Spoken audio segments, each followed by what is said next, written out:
जब सावन के महीने की अष्टमी तिथि पड़े, चाहे वो उजाले की पड़े चाहे अंधेरे की पड़े, अष्टमी तिथि पड़े, शाम के समय दो दीपक, एक लंबी बत्ती का एक गोल बत्ती का, शिव के मंदिर में अपनी कामना कर कर, जो बच्चों को अच्छी नौकरी चाहिए या कोई बीमारी का हल चाहिए या धन की कमी है या कोई समस्या है, एक लंबी बत्ती किसके लिए है? जम के बोलो, देवी के लिए। गोल बत्ती किसके लिए? देव के। दो बत्ती घी की, गोल बत्ती को जलाओ पहले, फिर लंबी बत्ती का जो दिया हो उसकी बत्ती का मुख गोल बत्ती की ओर हो, वो बत्ती अपनी ओर नहीं हो। समझ में आ रहा है ना सबको?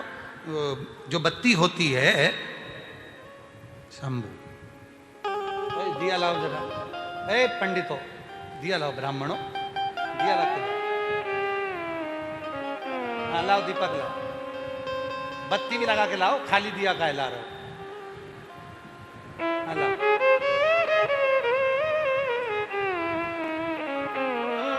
अरे जला के ना लाओ, ऐसे ही लिया।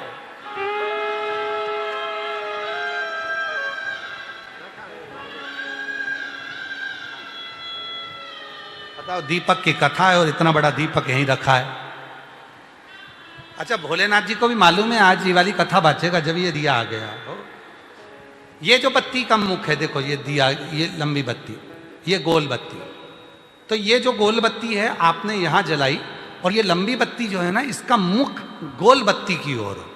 64 योगनियां, अष्ट सिद्धि, नवनिधि, नव देवियां, सारी विद्या, शिव जी की जो गोल बत्ती है, शंकर क्या है?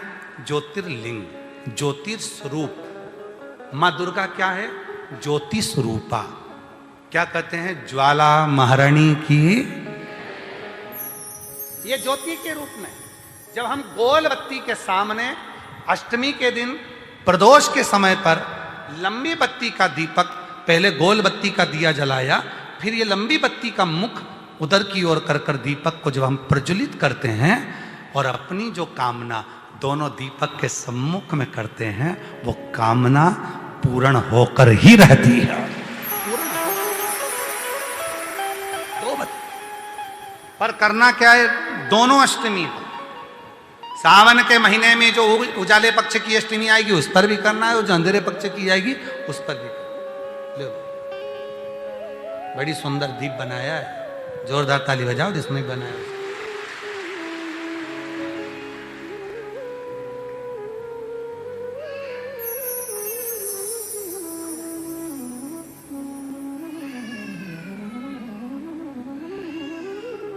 दीप उजाले पक्ष की भी अष्टमी लीजिए और अंधेरे पक्ष की भी अष्टमी लीजिए। कुछ नहीं करना, केवल प्रदोष काल में पहुंच जाओ बाबा देवाधिदेव महादेव के मंदिर में। एक दीपक, दोनों दीपक साथ में रखो, एक दीपक गोल बत्ती का पहले जलाओ, लंबी बत्ती का दीपक का मुख गोल बत्ती की ओर करो, प्रज्वलित करो और बाबा को अपने मन का भाव कहो। बाबा को अपने मन का,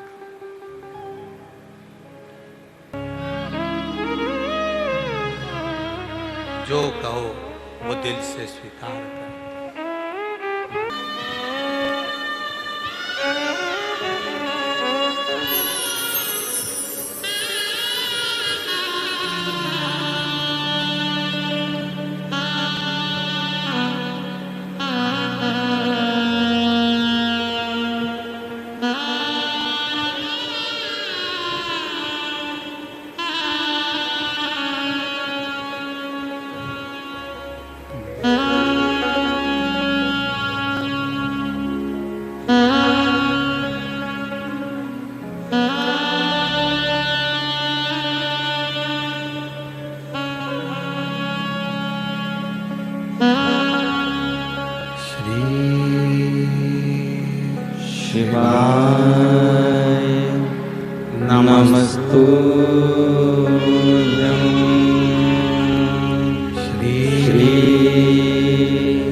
नमस्तुभ्यं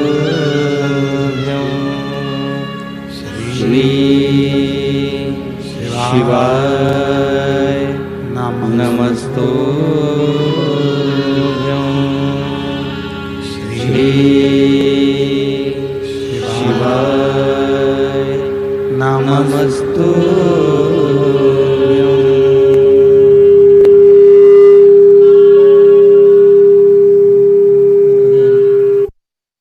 भोला सब दुख काटो हमारा, ओ भोला सब दुख काटो हमारा।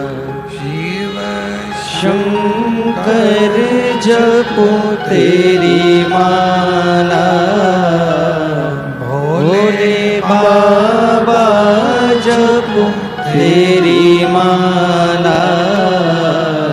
भोला सब दुख काटो हमारा, ओ भोला सब दुख काटो हमारा।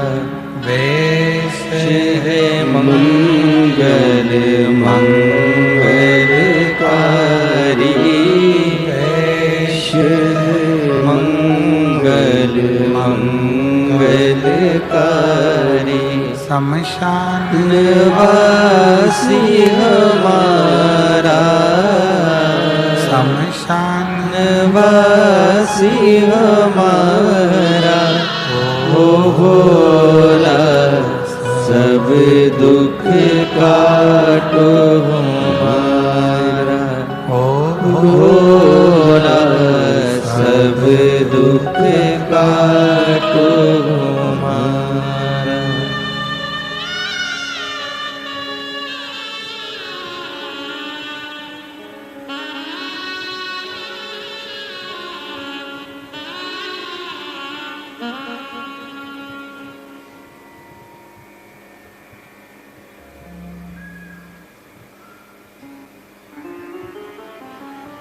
बाबा देवाधिदेव महादेव भगवान शिव ओगड़दानी त्रिकालदर्शी कैलाशी अविनाशी भगवान शंकर की पवित्र कथा करें।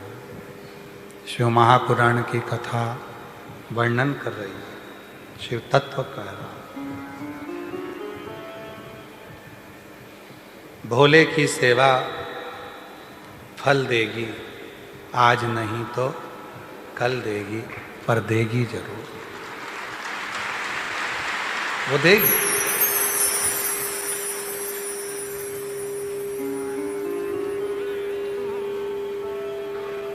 पार्वती मैया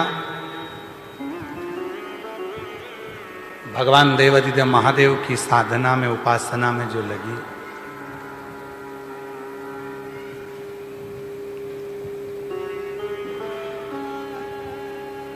जल के महत्व को मां पार्वती जी ने बताया।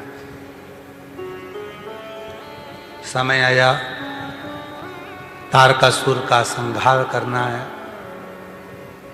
और ये तारकासुर कोई साधारण नहीं है जो शिव का उपासक है। भगवान शंकर की किसी से बेर नहीं है। 33 कोटि देवताओं में केवल एक देव अधिदेव महादेव ऐसे हैं जिनका किसी से बेर नहीं, किसी से, सबसे प्रेम, सबके प्रति समर्पण। पशु के लिए भी उतना प्रेम है, पक्षी के लिए भी उतना प्रेम है, जीव के लिए उतना प्रेम है, जंतु के लिए उतना प्रेम है, मनुष्य के लिए, गंधर्व के लिए, सबके लिए। और वो प्रेम ही मूल है। प्रेम के बिना कौन आए शिव के धाम। एक हमारे वो फिरोजाबाद वाले फूलमाली जी माला लेकर आते हैं, शारदा वाले। शुरू से कहीं पर भी कथा होती है माला लेकर पहुंचते हैं। बहुत काम कुछ नहीं था, बाबा के यहाँ आकर एक माला लाकर चढ़ाई थी। आज बाबा की कृपा से पूरे उत्तर प्रदेश में इनका फूलों का काम बाबा की कृपा से चल रहा है। साधु का करी गई प्रार्थना कभी खाली नहीं, बस उसको दिखावा प्रिय नहीं है। भाव से जो कहोगे वो स्वीकार करेगा, स्वीकार करेगा। समय आया, तारकासुर शिव को बहुत मानता था।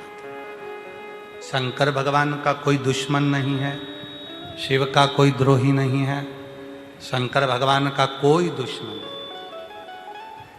जैसे शिव जी का कोई दुश्मन नहीं है, वैसे ही शिव के जो भक्त होते हैं उनका भी कोई दुश्मन नहीं होता, कोई दुश्मन नहीं। हम रोज आरती गाते हैं तो उसमें कर्पूर गौरम करुणावतारम बोलते हैं। कर्पूर गौरम करुणावतारम संसार सारम भुजगेन्द्रहारम सदा वसंतम हृदयारविंदे भवं भवानी सहितं नमामि। कर्पूर गौरम गाने में हम रोज प्रतिदिन कर्पूर गौरम गाते हैं, शिव की स्तुति करते हैं और स्वयं भीतर शिव जैसी शीतलता लेकर नहीं आते हैं तो शिव कैसे मिले? कल शाम का समय था, अन्नदान सामग्री सब लोग उठा रहे थे। वहां पर एक भाई खड़ा था, वो कह रहा था गुरुजी धनवान बनने का कोई उपाय बता दो मुझे।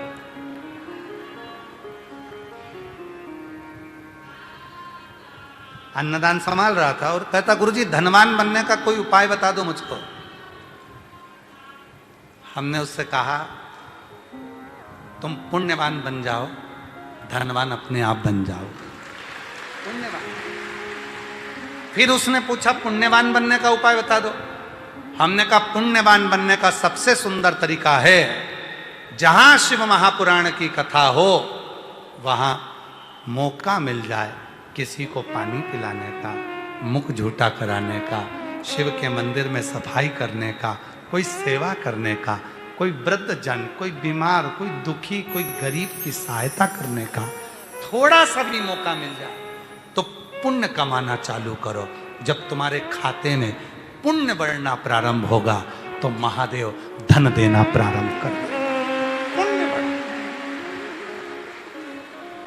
धनवान बन भी जाओगे और अगर पुण्यवान नहीं हो तो धनवान बनकर कुछ नहीं कर सकते। तुम्हारा धन केवल गलत जगह पर जाएगा। और जिस दिन तुम पुण्यवान बन गए, पुण्यवान हो गए, तुमने कहीं सेवा करना, चाकरी करना, बाबा का भजन करना, स्मरण करना, शिव पुराण सुनना, मुख झूठा कराना और कहीं ना कहीं तुमने पुण्य कमाना प्रारंभ कर दिया तो धनवान अपने आप बनते चले। आप पुण्यवान तो बनो। संसार का मनुष्य धनवान बनना चाहता है पर पुण्यवान बनना नहीं चाहता। और जिस दिन पुण्यवान बन गए फिर कोई दिक्कत। खूब कमाओ, डट के कमाओ, रात दिन कमाओ, 24 घंटे कमाओ।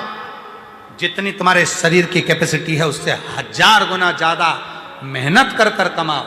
खूब धन इकट्ठा करो, पर याद रखना ऐसा धन मत कमाना। एक धन होता है पत्नी का हिस्सा, बेटों का हिस्सा, बेटी का हिस्सा, भाई का हिस्सा, इसका हिस्सा। तुम्हारी कमाई के सब हिस्सेदार होंगे, पर एक कमाई जिंदगी की ऐसी करना जो जीते जी भी कोई बांट ना सके और मरने के बाद भी कोई ना बांट सके। वो पुण्य की कमाई है तुम्हारी, पुण्य की। दुकान पर बैठकर जो कमाया, व्यापार में जो कमाया, मेहनत कर कर जो कमाया, वो सारी कमाई के हिस्सेदार होंगे। पत्नी भी बांटेगी, बच्चे भी बांटेंगे, कुटुंब वाले भी बांटेंगे, भाई भी हिस्सेदार होगा। पर जो तुमने कथा में बैठकर थोड़ा सा मुख झूठा कराकर, थोड़ा दान पुण्य कर कर, थोड़ा भजन कर कर जो तुमने पुण्य की कमाई करी, वो कमाई का कोई हिस्सेदार नहीं होगा। वो तुम्हारी है, जीते जी भी और मरने के बाद भी। उसका कोई हिस्सेदार नहीं, वो तुम्हारी, वो तुम्हारी।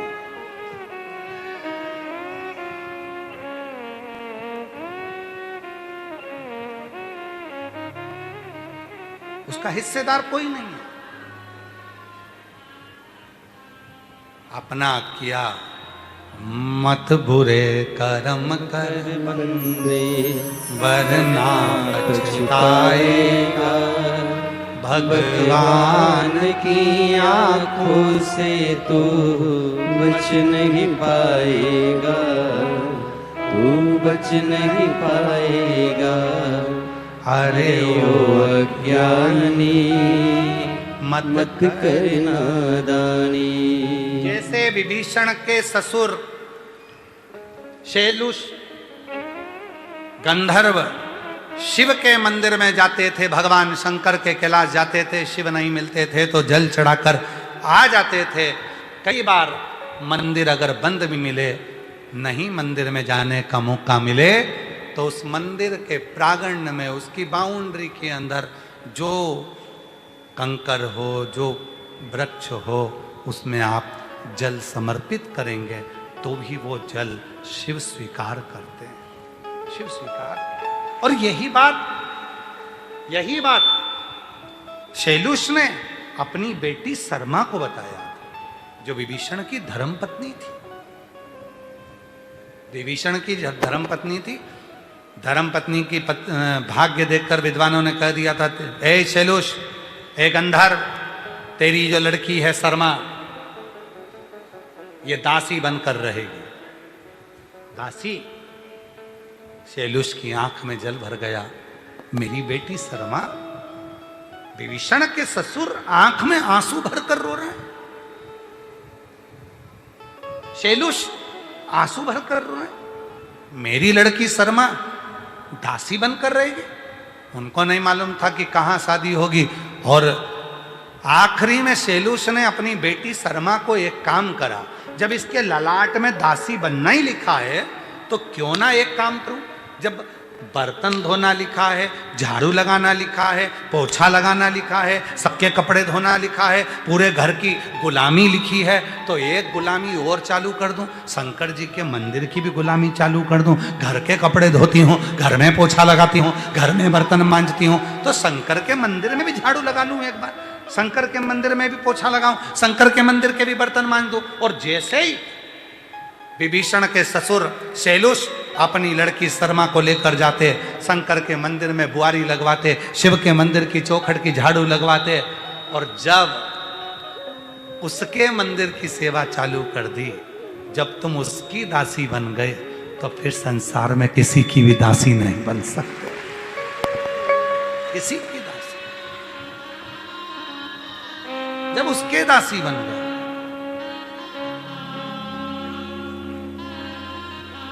बेटे का बिहार पुलिस में सिलेक्शन हुआ, एक बार जोरदार कर।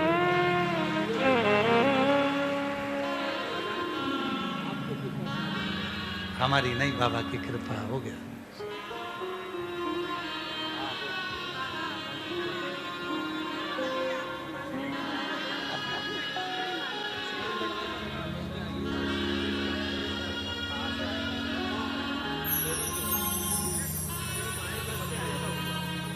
आपके बेटे का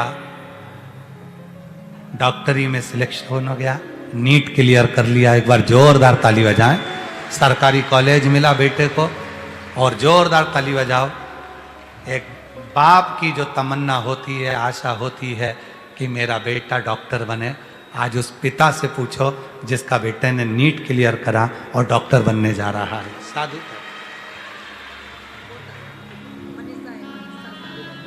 आपके यहाँ पोता हुआ है 7 साल के बाद, एक बार जोरदार ताली बजाकर।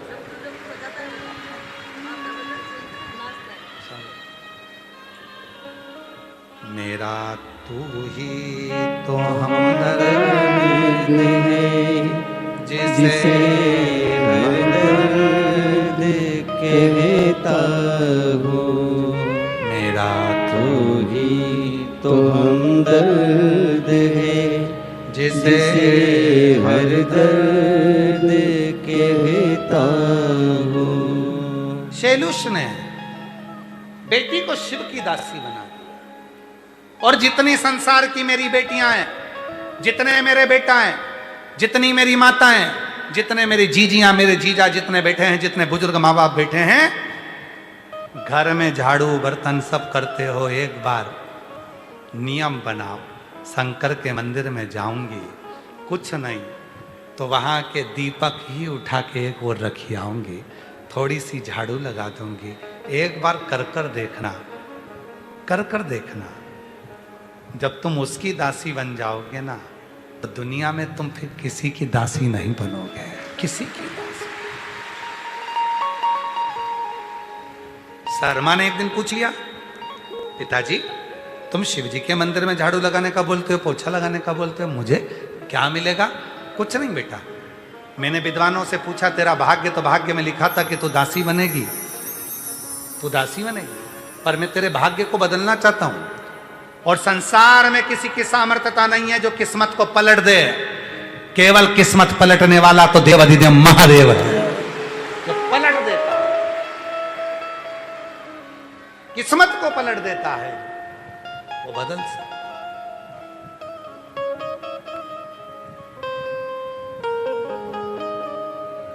शर्मा सेवा करी, विभीषण के साथ शादी हो गई, विभीषण को धुतकारा रावण ने। शर्मा ने कह दिया तुम चिंता मत करो, राम की शरण चलो। वो राम शिव की शरण जाते हैं, राम शंकर के, शंकर राम के, हम भी चलते हैं राम की शरण में, शिव कृपा करेंगे। जो राम की शरण में गए, वो शर्मा विभीषण की पत्नी दासी तो नहीं बनी, पर रावण के जाने के बाद लंका की महारानी बन गई। किस देवता देते हैं पल्ला झाड़ कर, मेरा कुबेर भंडारी देता है छप्पर झाड़ कर। वो थोड़ा नहीं देता, थोड़े में तो देता ही नहीं।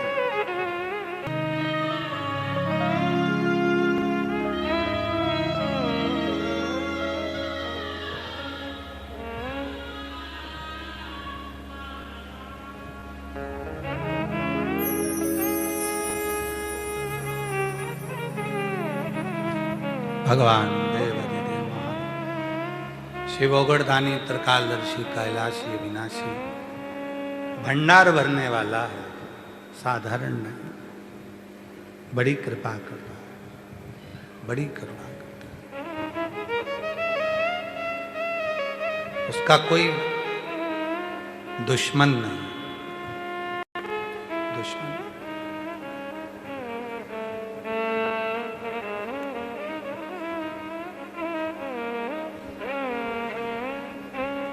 एक बार किसी ने हमसे पूछा था, आपको किसी से खतरा है, आपका कोई दुश्मन है? हमने कहा हमें अपने आप से ही खतरा है, दूसरे से क्या। वो क्या कहते हो रे, हमें तो अपनों ने लूटा, गैरों में कहाँ दम था, कश्ती मेरी वहां डूबी जहां। स्वयं को स्वयं से खतरा होना चाहिए। ये मन बहुत चंचल है, भटक ना जाए, गलत जगह ना चले जाए, गलत विचार में ना पड़ जाए। कोई गाली देगा, उसको पलट कर हम गाली ना दे दें, कोई गलत बोलेगा, उसको हम गलत ना बोल दें, कोई गलत विचार रखेगा, अपने विचार ना बिगाड़ लें।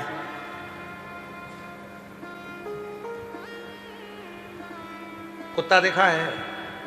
अरे जम के तो बोलो, हमने भी कुत्ता देखा है। तुमने देखा है? बिच्छू देखा है? सांप देखा है? कुत्ता काटेगा, जहर चढ़ेगा, बिच्छू काटेगा, जहर चढ़ेगा, सांप काटेगा, जहर चढ़ेगा। तो कुत्ते को समझाते क्यों नहीं हो, मत काट, जहर चढ़ता है। कुत्ता समझेगा? अरे जम के तो बोलो। बिच्छू को कोचिंग दो, ट्यूशन पढ़ाओ। ए बिच्छू काटना मती, जहर चढ़ता है। बिच्छू समझेगा? बोलते जाओ बोलते जाओ। सांप को कोचिंग दो, सांप को समझाओ, काटना मती दादा, तू काटता है लोग निपट जाते हैं। निवेदन है, तू काटना मती, जहर चढ़ेगा। सांप डसना बंद करेगा? जम के बोलो नहीं। कुत्ता काटना बंद करेगा? नहीं। बिच्छू डंक मारना बंद करेगा? नहीं। तो फिर करें क्या? सीधी बात है, कुत्ते को समझाना बंद करो, बिच्छू को समझाना बंद करो, सांप को समझाना बंद करो, अपन उनसे दूर हो जाओ। इससे बढ़कर और क्या हो सकता है?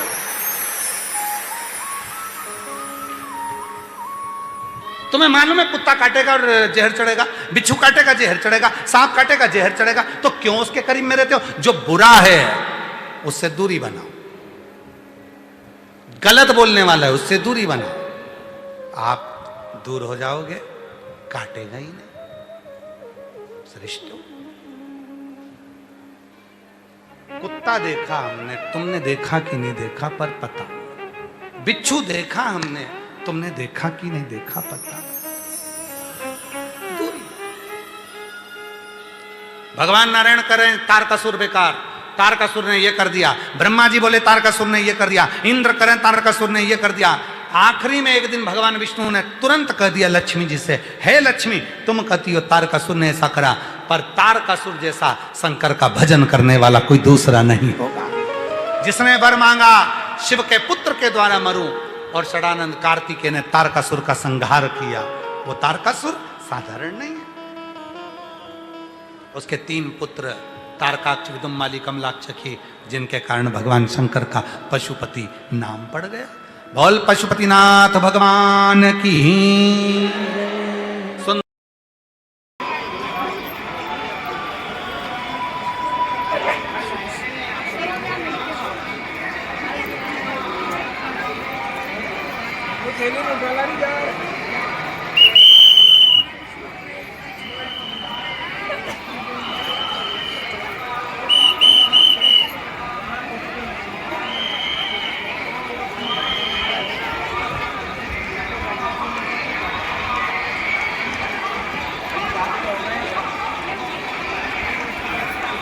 क्यों चतुर्मास के व्रत की महत्वता होती है?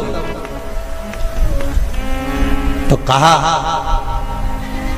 इस चातुर्मास के अंतर्गत स्त्री नारी जो व्रत धारण करती है, हाथों में चूड़ा पहनना, पाँव में पायल पहनना, महावुर लगाना, मेहंदी लगाना, ये जितने छोटी तीज, बड़ी तीज और अन्य तीजों आएंगे, त्योहार आएंगे चतुर्मास में, माताएं हरतालिका तीज हुई, छोटी तीज, बड़ी तीज हुई, भादों के कोई व्रत हुए, अनुष्ठान हुए, छठ हुई, पूजन, जो भी माताएं पूजन करेंगी उसके अनुसार वो हाथों में, शरीर पर 16 श्रृंगार धारण करती हैं, बहुत सारे श्रृंगार धारण करती हैं, और श्रृंगार धारण करने के साथ साथ माताएं अखंड सौभाग्य की वस्तुएं भी इन 30 त्योहार पर दान करती हैं।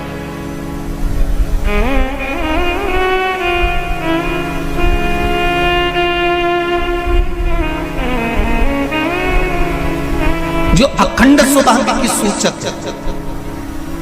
जो अखंड सौभाग्य की वस्तुएं वो देने का प्रयास करते हैं, दान। क्यों जीजियो एक बात बताओ, जितने भी माताएं कथा सुन रही हैं और जितने फेसबुक यूट्यूब पर सुन रहे हैं और जितने आस्था चैनल पर सुन रहे हैं, श्रावण के महीने की श्रावण शिव महापुराण की कथा सुन रहे हैं, एक बात दिल से बताना, जितनी सौभाग्यवती माताएं होती हैं ये संक्रांति पर भी 13 चीजें दान करती हैं, 14 चीजें दान करती हैं। बीच में कोई 16 सोमवार का उद्यापन करेंगी तो भी सुहाग की सामग्री देंगी, उद्यापन करेंगी तो भी सुहाग की सामग्री देंगी, कोई कार्य करेंगी तो भी सौभाग्य की सामग्री देंगी। सौभाग्य की सामग्री का दान क्यों किया जाए? सौभाग्य सूचक वस्तुओं का दान क्यों किया जाए? सौभाग्य की वस्तुएं क्यों प्रदान करी जाती है, क्यों दी जाती है? उसका कारण क्या है?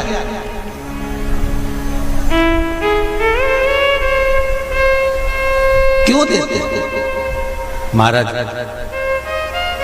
भारत की भूमि की सौभाग्यवती माताओं का एक मन की अभिलाषा रहती है, भारत की भूमि की माताओं की एक अभिलाषा रहती है कि जब उसके प्राण छूटे तो अखंड सौभाग्य धारण करके पति के कंधे पर और पुत्र के कंधे पर शमशान पर।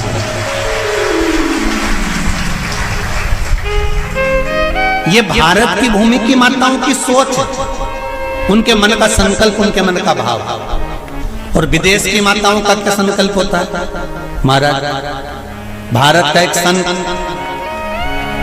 विदेश गया और भारत के संत जब विदेश गए तो वहां पर एक मां, एक स्त्री पति की कब्र के पास में बैठकर पंखा कर रही थी। भारत के संत को बड़ा दुख हुआ, देखो हमारे यहाँ की माताएं तो पति के साथ सती हो जाती हैं, हमारे भारत की भूमि की माताएं तो पति के साथ सती हो जाती हैं, पर ये तो विदेश की माताएं तो भारत की माता से भी बढ़कर है कि पति मर गया, कब्र के अंदर है तो भी पंखा कर रही हैं। ये तो इनसे भी बड़ी है, भारत की माता से भी बड़ी ये विदेश की माता। तो भारत के संत से रहा नहीं गया और भारत के संत ने जाकर पूछ लिया विदेश की माता से, माँ जी एक बात बताओ, हमारे यहाँ पति के साथ पत्नी सती हो जाती है, वो प्रथम गिनती में आती है, पर तुम तो उससे भी बड़ी हो कि पति मर गया उसके बाद भी उसकी कब्र को पंखा कर रही हो। इतने में विदेश की माता ने कहा, मैं पति को पंखा नहीं कर रही, हमारे यहाँ नियम है जब तक पति की कब्र नहीं सूख जाए हम दूसरी शादी नहीं कर सकते, इसलिए पंखे से सुखा रहा।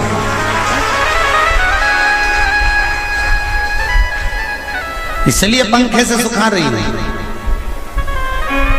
मेरे भारत की माताओं में और विदेश की माताओं में अंतर है साहब। मेरे भारत की माताएं अखंड सौभाग्य की वस्तुएं धारण कर अपने आप को गौरवान्वितता महसूस करती हैं और विदेश की माताएं ये सब वस्तुएं उतार कर गौरवान्वितता महसूस करती हैं।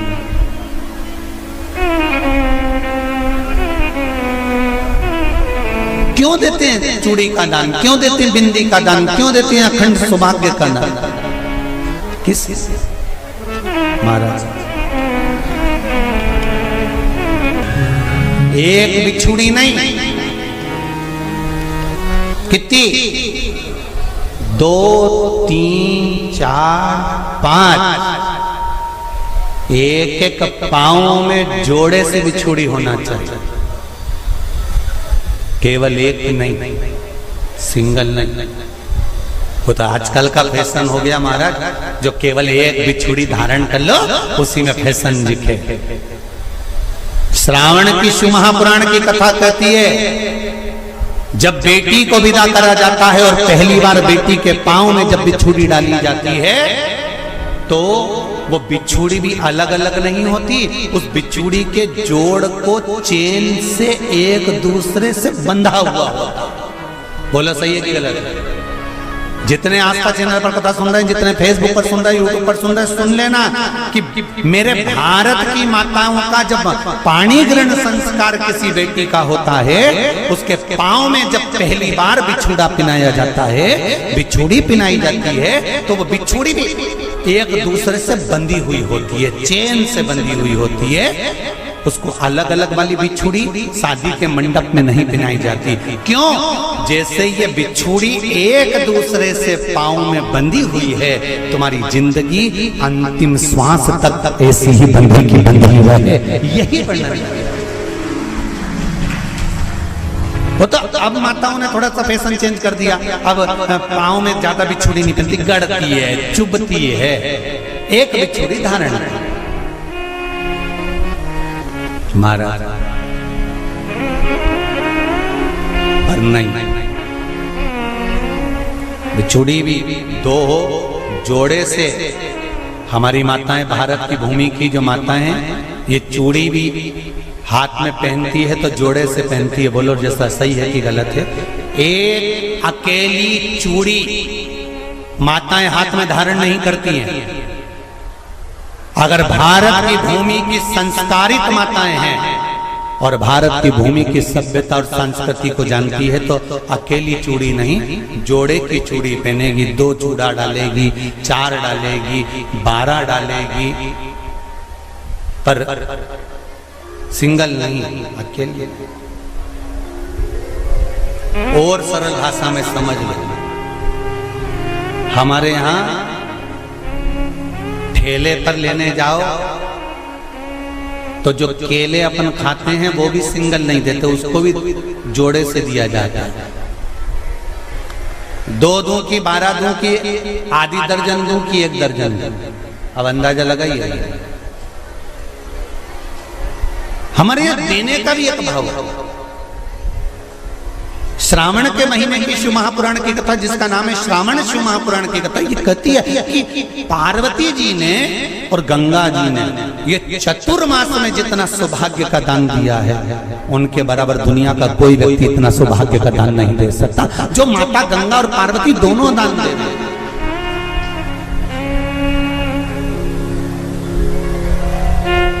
प्रतिदिन दे रहे हैं। और अब तो फैशन आ गया, तुम लोगों जो सौभाग्य का दान देते हो प्लास्टिक की डलिया में देते हो, पर एक एक पुराण को उठाकर देख लेना, एक एक उद्यापन को उठाकर देख लेना, जितनी तुम कथा तुम्हारे घर में छोटी छोटी कथाओं की पोथियां पड़ी हो उनको उठाकर देख लेना, उसमें नहीं लिखा कि प्लास्टिक की डलिया में सौभाग्य की वस्तु का दान दिया जाता है। उसमें लिखा है बांस की पिटारी में, बांस की डलिया में सौभाग्य की वस्तुओं का दान दिया गया। क्यों? क्योंकि बांस वंश की वृद्धि करता है, बांस सौभाग्य की वृद्धि करता है, और बांस अखंड सौभाग्य, जैसे बांस का पौधा बढ़ते चले जाता है, बढ़ते चले जाता है, उसी तरह बांस की डलिया में जब दान दिया जाता है, बांस की टोकनी में जब दान दिया जाता है, तो ये भाव रखा जाता है कि तुम्हारा सौभाग्य ऐसे ही बढ़ता रहे। पर अब थोड़ा सा फैशन चेंज हो गया तो प्लास्टिक की डलिया, पर प्लास्टिक की नहीं। महाराज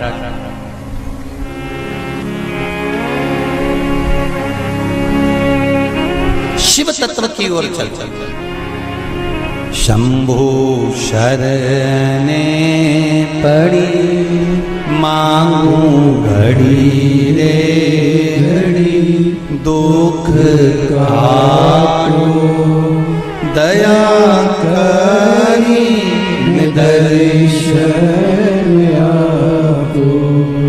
तो गंगा मैया और पार्वती मैया चतुर्मास के अंतर्गत जो त्योहार पड़ता है, चतुर्मास के अंतर्गत जो व्रत पड़ते हैं, ये किसी दूसरे के नहीं है। तीज का व्रत माता पार्वती का, छठ का व्रत माता पार्वती का, चतुर्थी का व्रत माता पार्वती का, ये सारे व्रतों की शुरुआत गंगा और पार्वती ने अपने बल से। बोलो हर हर महादेव। ये अपने बल से बनाना, अपने बल से।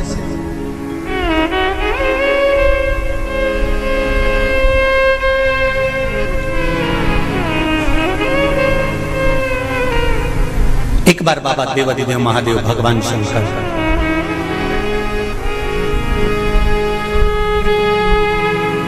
भोलेनाथ नंदी को लेकर निकले,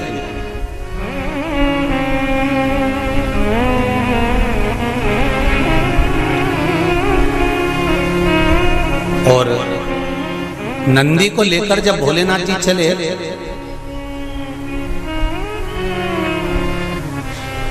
बीच मार्ग में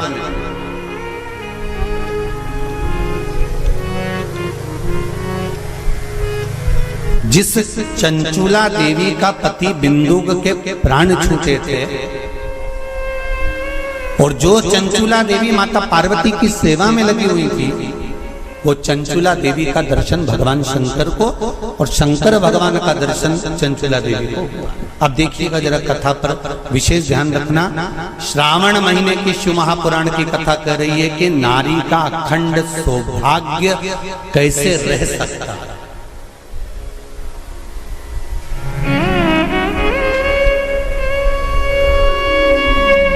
अपने घर के बच्चों को, अपने घर की बेटियों को, बेटों को, अपने घर की बहुओं को, अपने परिवार को कैसे एकजुट कर कर एक साधना में रखा जा सकता है, वो शिव महापुराण।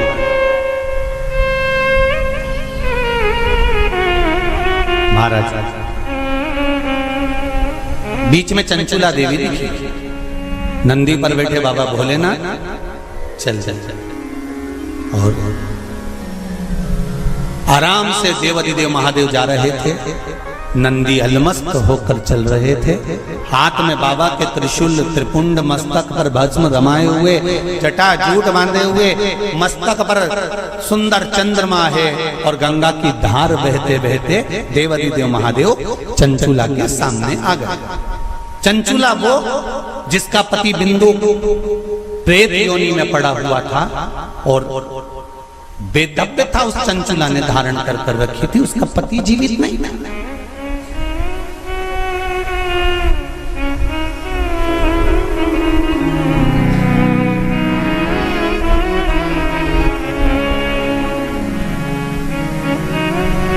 हाथ जोड़े चंचुला देवी ने,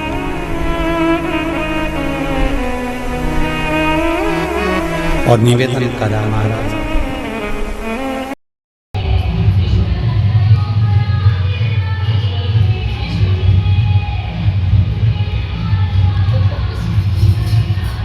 बाबा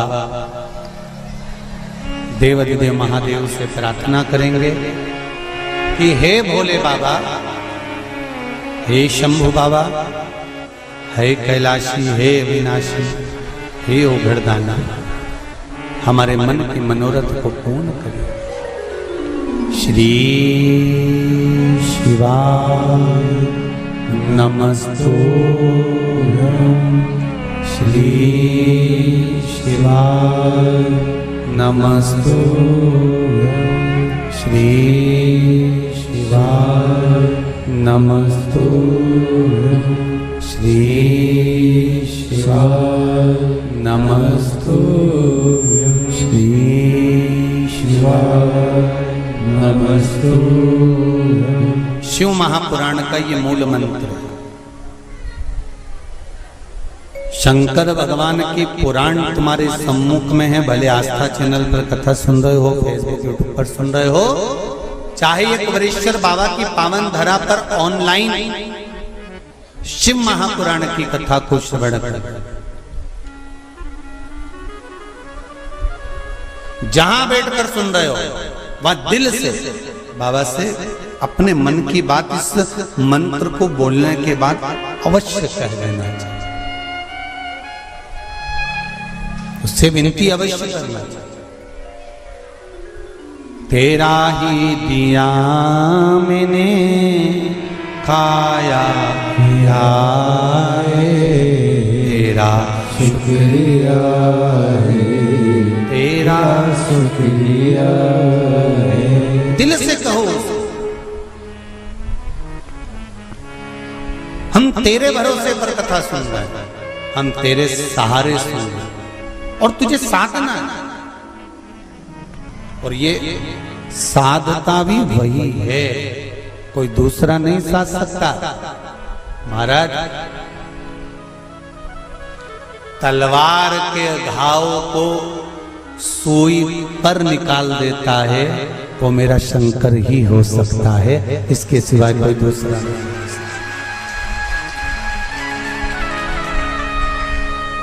तलवार के घाव को अगर सुई पर निकाल रहा है तो वो शिव है। जो हादसा हुआ पूर्णिमा पर, वो अगर दिन में होता तो ये तलवार का घाव जैसा नहीं होता, पर निकाल दिया सुई के घाव पर, सुई पर। ये शिव है, कोई दूसरा नहीं। ये शंकर है, कोई दूसरा नहीं। वो कुबेरेश्वर महादेव है, साधारण नहीं हो सकता। भक्ति अविरल हो,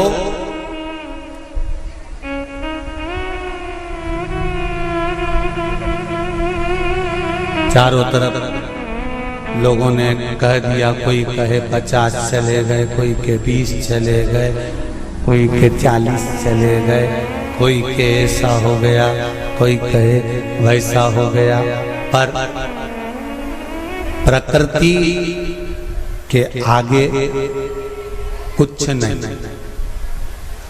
कब कोरोना महामारी आकर चली जाती है, कब हवा तूफान आकर चले जाता है, किसी को नहीं। ये तो शिव है जो सादा चंचुला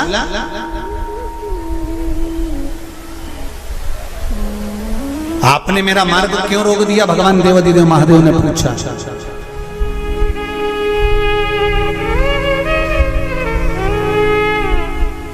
आपने मेरा मार्ग क्यों रोका है? इस मार्ग को रोकने का कारण क्या? किस लिए रोका है? चंचुला देवी की आंख में जल भरा हुआ।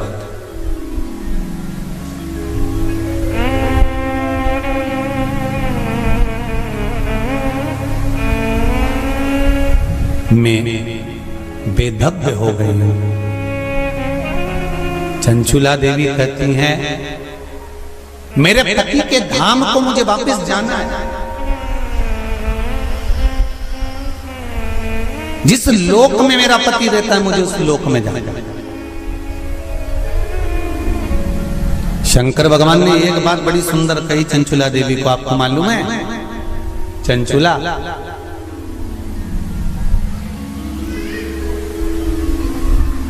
देवता भी बैकुंठ में बैठकर सुखी नहीं है। देवता कहते हैं कि मेरे भोले के पास कैलाश धाम पर मुझे जाना है और मेरे शंकर के पास मुझे रहना है। और तुम कहती हो कि प्राण त्यागने के बाद मुझे पति के धाम को जाना है।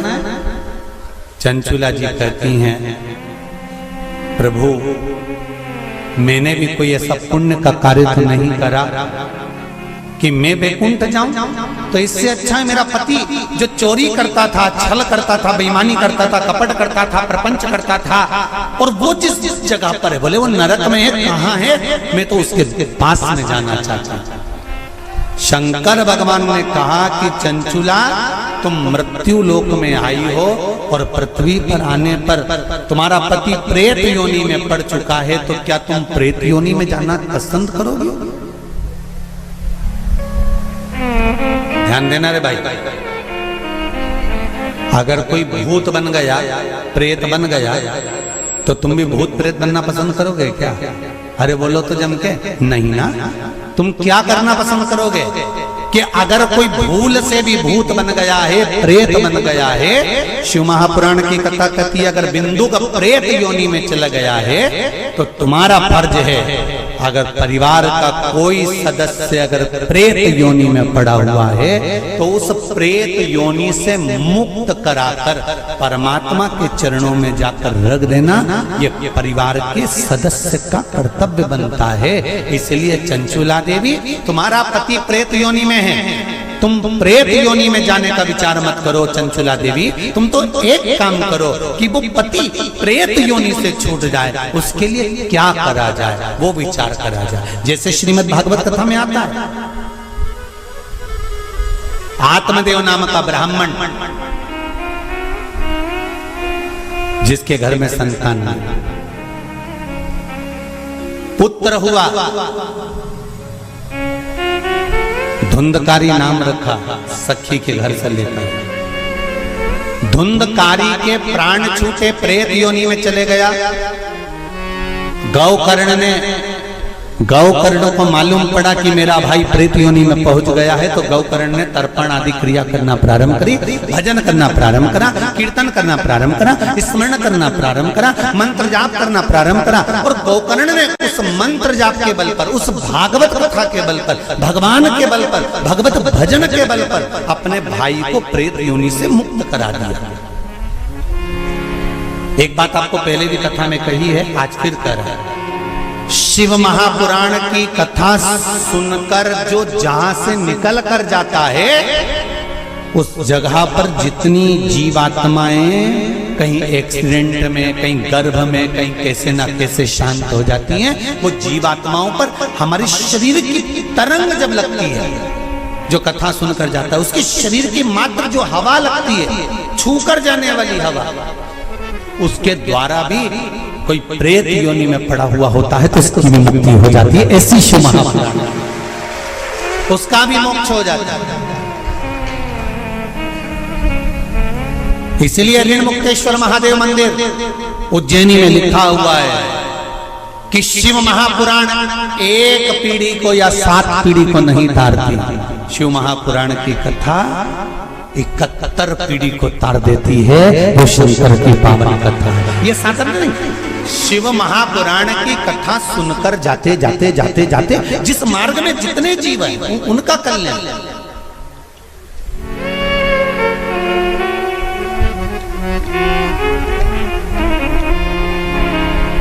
इतना तो करना स्वामी जब प्राण तन से निकले। मरना निश्चित है, प्राण छूटेंगे ये निश्चित है, कब छूटेंगे ये पक्का पता नहीं, किसकी कितनी उम्र है ये मालूम नहीं है।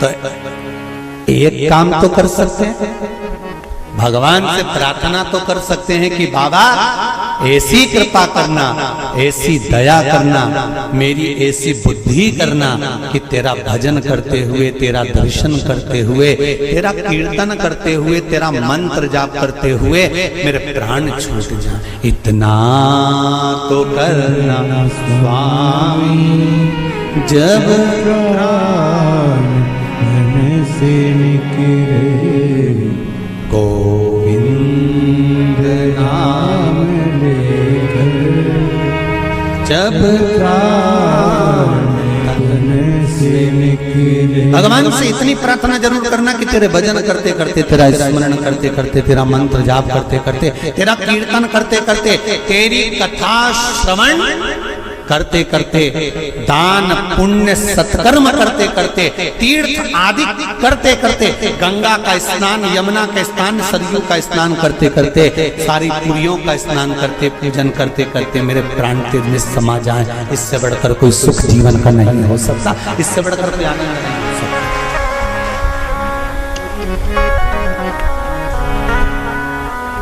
पलंग पे मत पटक जाना भोलेनाथ, कोई शरीर में ऐसा रोग मत दे देना कि बार बार बार बार बार बार शरीर को फाड़ा जा रहा है, काटा जा रहा है, बार बार। ये निकालो जांच के लिए मुंबई पहुंचाओ, ये निकालो जांच के लिए दिल्ली पहुंचाओ, ये निकालो जांच के लिए पुणे पहुंचाओ, जांच के लिए चेन्नई पहुंचाओ। ऐसा शरीर मत कर देना कि शरीर को काट काट काट काट और पलंग पर पड़ा हुआ है, सड़ रहा है और जा नहीं रहा। बाबा इतनी कृपा कर देना, पलंग पर मत पटकना, चलते फिरते तेरा भजन करते करते तेरे धाम को चली जाऊं, इससे बढ़कर कोई सुख नहीं होगा। तेरे धाम को चली जाऊं, इससे बड़ा जाना निश्चित, पर तेरे भजन के बल पर।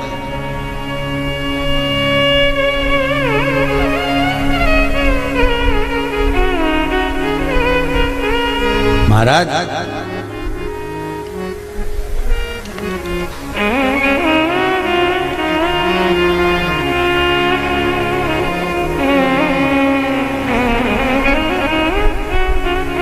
चंचुला देवी से भगवान शंकर कह रहे हैं कि तुम कहती हो कि मेरे प्राण छूटकर मैं पति लोक में जाऊं, जहां पर मेरा पति रह रहा है।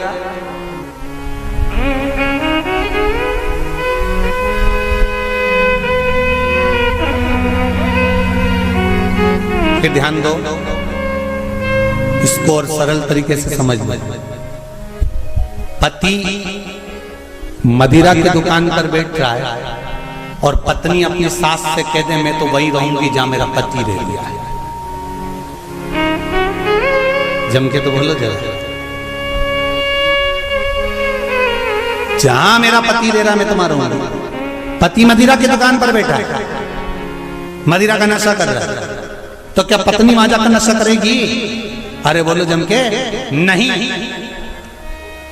शिव महापुराण का ये संवाद याद रखना। शंकर भगवान चंचुला देवी से कह रहे हैं पति के लोक नहीं, पति अगर प्रेत योनि में पड़ा है तो उस योनि से छुड़ाकर शिव लोक में पति को लेकर आ और खुद भी शंकर की शरणागति ग्रहण कर ले। पत्नी धर्म पत्नी वो होती है, धर्म पत्नी वो होती है।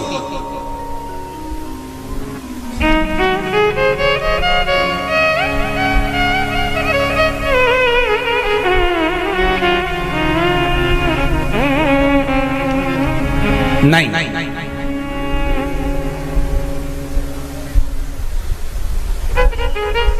तुम अगर मदिरा की दुकान पे बैठोगे तो मैं भी बैठूंगा, तुम जुआ खेलोगे तो मैं भी खेलूंगी, तुम वेश्यावृत्ति करोगे तो मैं भी करूंगा। ये धर्म पत्नी का तरीका नहीं है। धर्म पत्नी का तरीका है कि पति अगर मदिरा की दुकान पर बैठा है तो तू कुछ ऐसा कर्म कर जिसके बल पर तेरा पति मदिरा की दुकान छोड़ दे, वो अलग मदिरा पीना ही छोड़ दे, वो प्रथम वहां से छुड़ाकर अच्छे कर्म की ओर ले।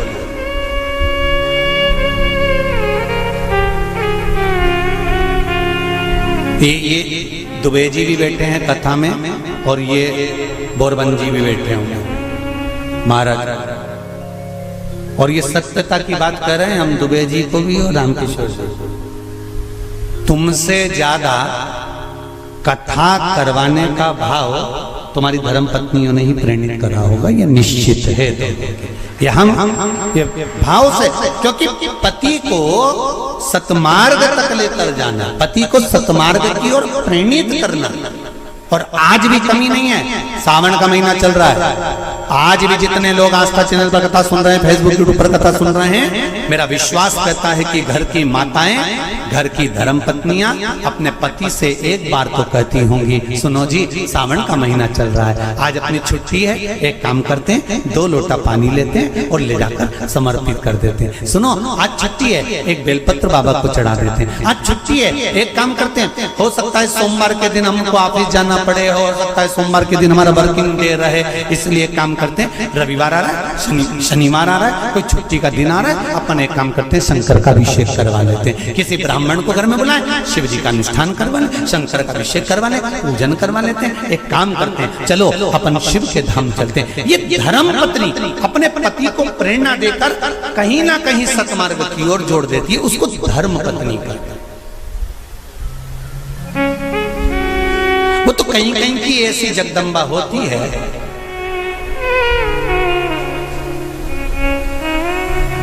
पति अगर गलत भी करता है ना तो वो कभी नहीं कहती कि तुमने गलत काम कर रहा है, क्योंकि वो सोचती नहीं है ना, वो तो अच्छा है। मेरे माता पिता ने शादी कर दी तुम्हारे साथ, तुम मदिरा की दुकान पर बैठ रहे हो कि वेश्यावृत्ति कर रहे हो कि मांसाहार कर रहे हो कि क्या कर रहे हो, उसको कोई मतलब नहीं। वो तो लगी, उसे कोई मतलब नहीं कि ये कहाँ जा रहा है कि क्या कर रहा है, पर जो दिल से चाहता है। धर्म पत्नी अगर पति को हृदय से, उसका नाम ही धर्म पत्नी है, हमने पत्नी नहीं बोला, हम धर्म पत्नी कर, धर्म पत्नी होगी। पति अगर गलत कर रहा होगा तो उसको मार्ग से खींच कर लेकर।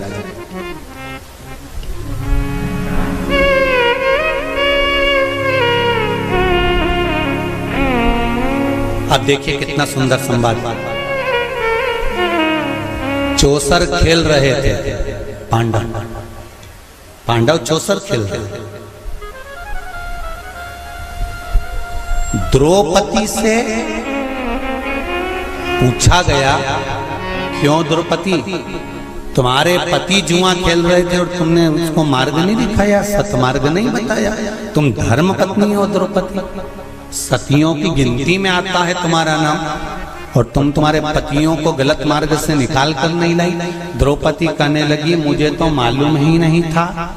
पहली बात तो ये कि मैं अंदर केश सुलझा रही थी, जब मेरे केश पकड़ कर खींच कर लाया गया और भरी सभा में लाकर खड़ा करा गया, तब मुझे मालूम पड़ा कि मेरे पति चौसर खेल रहे हैं, जुआ खेल रहे हैं।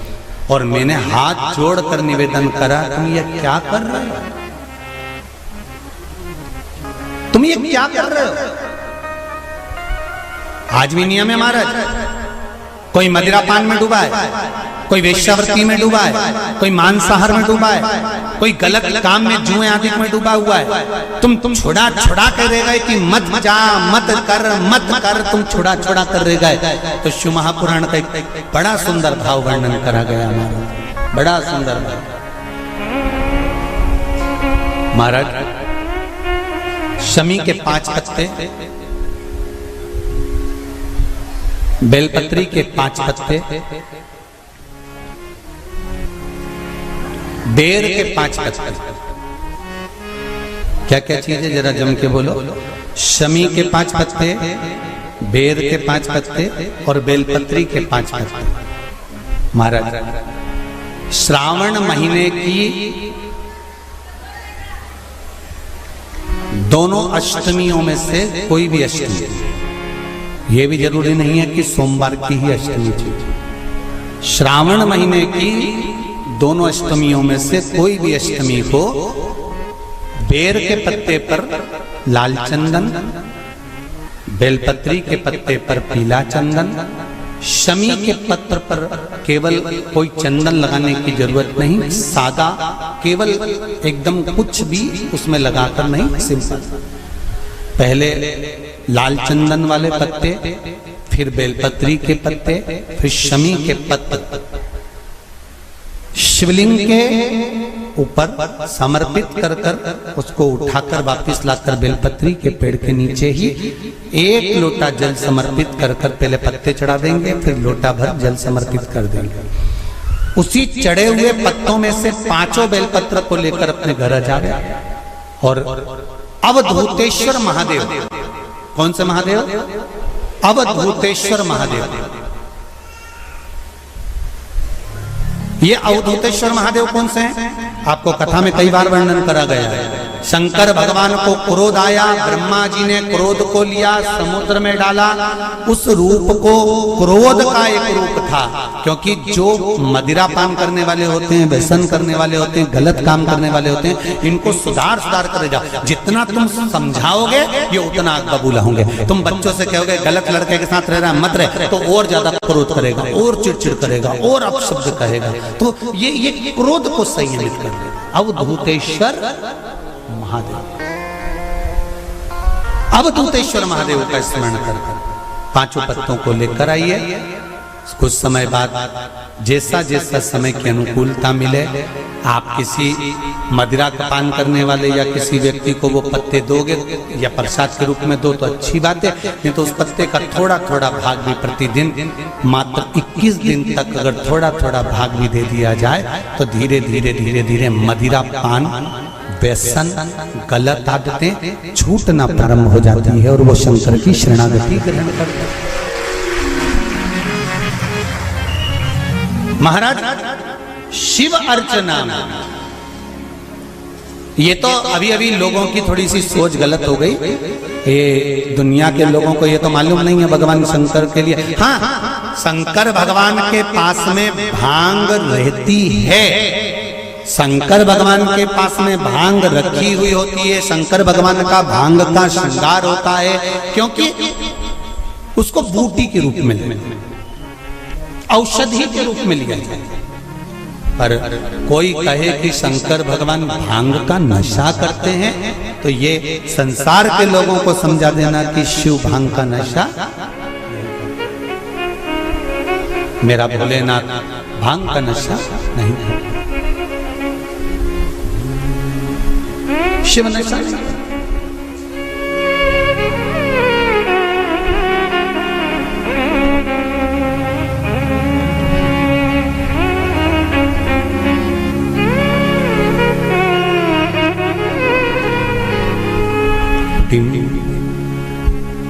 महाराज शिव भांग का नशा, शंकर औघड़ी,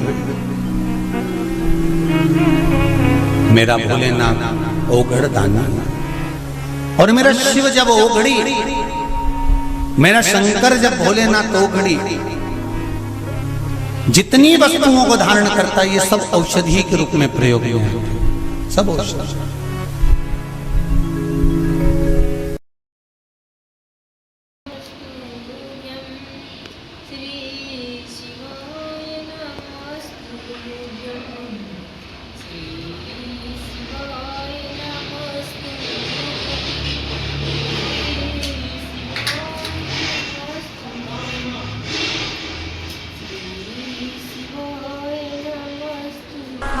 गलत मार्ग पर कोई चला गया है तो उसको सत मार्ग पर खींच कर लाने का काम किसका है? जम के बोलो जरा।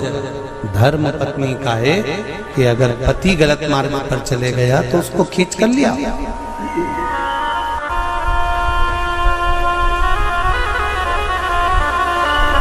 यदि पति गलत काम कर रहा है और पत्नी सोचे कि अब तो मैं भी गलत काम करूंगी, तो उसमें श्रेष्ठता नहीं, उसमें श्रेष्ठता नहीं होना चाहिए।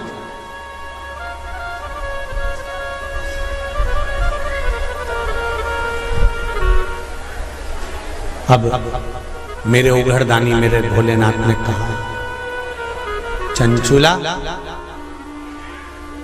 तुम्हारा पति प्रेत योनि में पड़ा हुआ है, केवल एक धर्म पत्नी ऐसी होती है जो पति को प्रेत योनि से भी छुड़वा सकती है। श्रावण शिव महापुराण की कथा बड़े ध्यान से सुनना मेरी जीजियों, स्मरण करिएगा जरा कि धर्म पत्नी में वो बल होता है कि पति को प्रेत योनि से भी छुड़ाकर बाहर कर सकती है धर्म पत्नी। धर्म पत्नी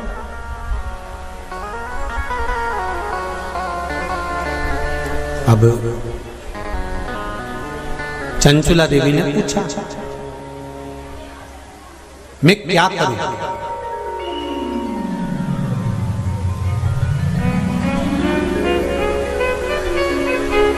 शंभो शरणे मांगो घड़ी दुख काटो, दया करी निदर्शन आपो। चंचुला देवी पूछ रही है कि मुझे करना क्या है? पति को प्रेत योनि से कैसे मुक्त किया जा सकता है? ध्यान से सुनना रे भाई। कई लोग कहते हैं कि श्राद्ध पक्ष आ गया,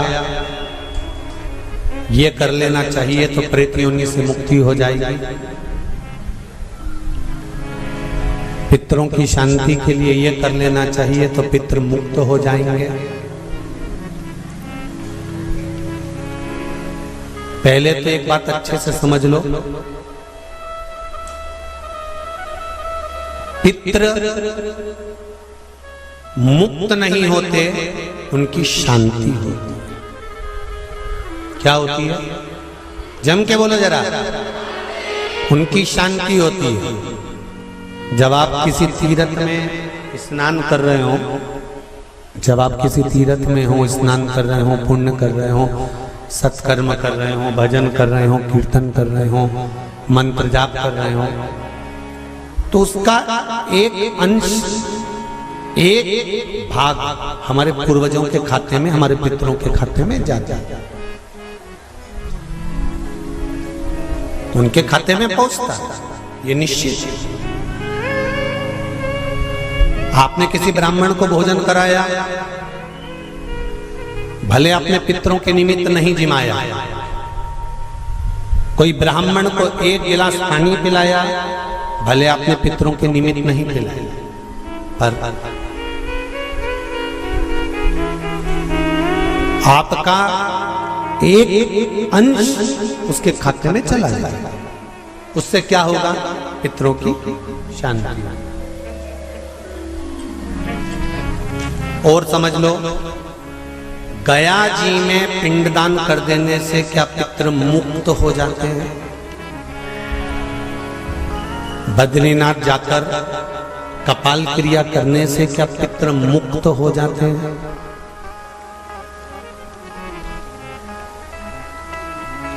भाई,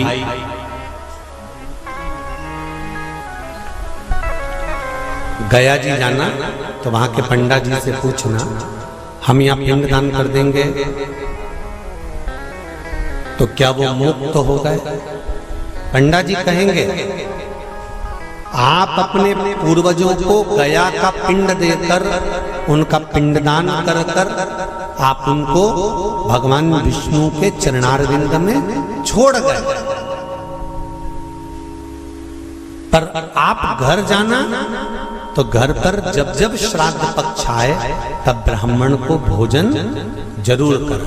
भले तुम भूख मत देना, कौवे का मत निकालना, पर एक काम जरूर करना कि ब्राह्मण भोज कराना। उससे क्या होगा, 16 श्राद्ध में जब हमारे पितरों को, हमारे पूर्वजों को पितृलोक से छोड़ा जाता है तो वो सबसे पहले जिस घर में रहे होते हैं, जहां उनका पिंड घर में दिया होता है, जहां रहे होते हैं, सबसे पहले वो वहां आते हैं, सबसे पहले वहां आएंगे। और अगर तुमने उनकी तिथि पर, उनके वार पर अगर आपने भोजन करा दिया है तो उनकी मुक्तता नहीं, उनकी शांति हो जाती है।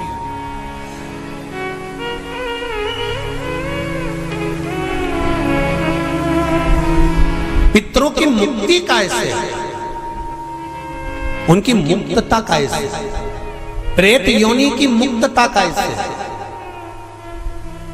तो कहा जैसे भगवान का नाम लेने वाला व्यक्ति दूसरा जन्म नहीं पाता, उसी तरह भगवान का जो भजन करते हैं, कीर्तन करते हैं, मंत्र जाप करते हैं, या शिव महापुराण की कथा, राम कथा, भागवत कथा, विष्णु पुराण आदि जितनी भी पुराण हम श्रवण करते हैं, हमारे श्रवण करने का एक भाग हमारे पितरों के खाते में जाता है, तो उस कथा के फल से उनकी मुक्ति हो जाती है, उनकी कथा के फल से मुक्तता।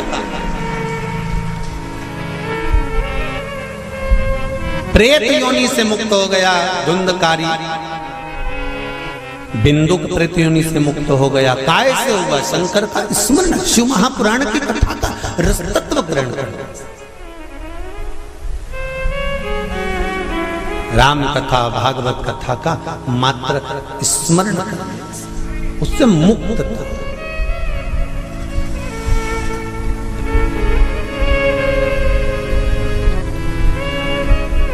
श्राद्ध पक्ष में चाहे चातुर्मास के अंतर्गत श्रावण का जो महीना चल रहा है, इस श्रावण के महीने में आप जो भगवान शंकर को 2 लोटे से जल चढ़ा रहे हो, 2 लोटे नहीं हो, घर में 2 कलश नहीं हो, तो कलश के ऊपर एक कटोरी भी रखकर लेकर 2 कटोरी से आपने अगर जल समर्पित करा है, इसका एक अंश हम पहले भी कथा में कह कर आए हैं कि आप शंकर भगवान को जब जल चढ़ाते हो, शंकर भगवान को जब जल समर्पित करते हो, उसका एक अंश घर में रहने वाले प्रत्येक मनुष्य के, प्रत्येक जीव के खाते में चला जाए।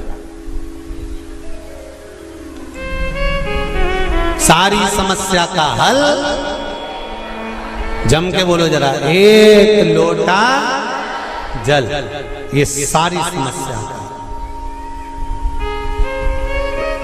भगवान शिव कह रहे हैं, चंचुला तुम प्रेत योनि में मत जाओ, अपने पति को प्रेत योनि से खींचकर कैलाश धाम लेकर आ जाओ।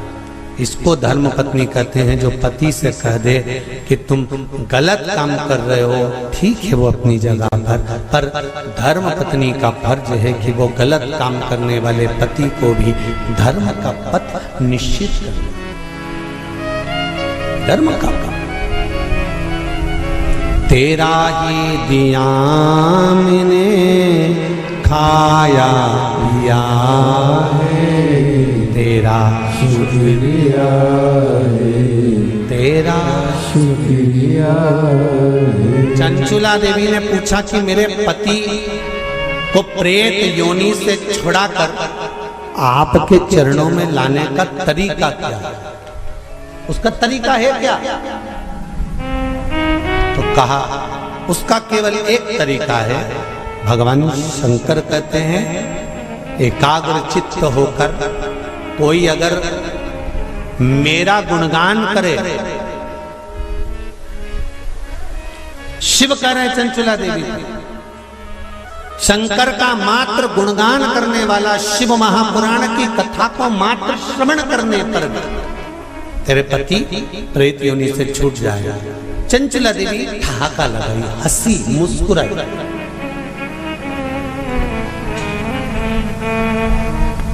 हंसी चंचला देवी।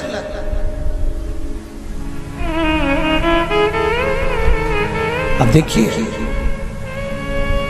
कोई व्यक्ति समझा रहा है, आपकी सास बहू को समझा रही है और बहू सिर पर पल्लू लेके न ठाका लगाकर खूब जोर जोर से हंसे, तो ईमानदारी से बोले सास को गुस्सा नहीं आएगा? कैसी पगली है, अकल का सब बेच खाई इसने। मैं समझा रही हूं और ये ठिठोली बना रही है। मैं इसको समझा रही हूं और ये मेरे ऊपर हंस रही है।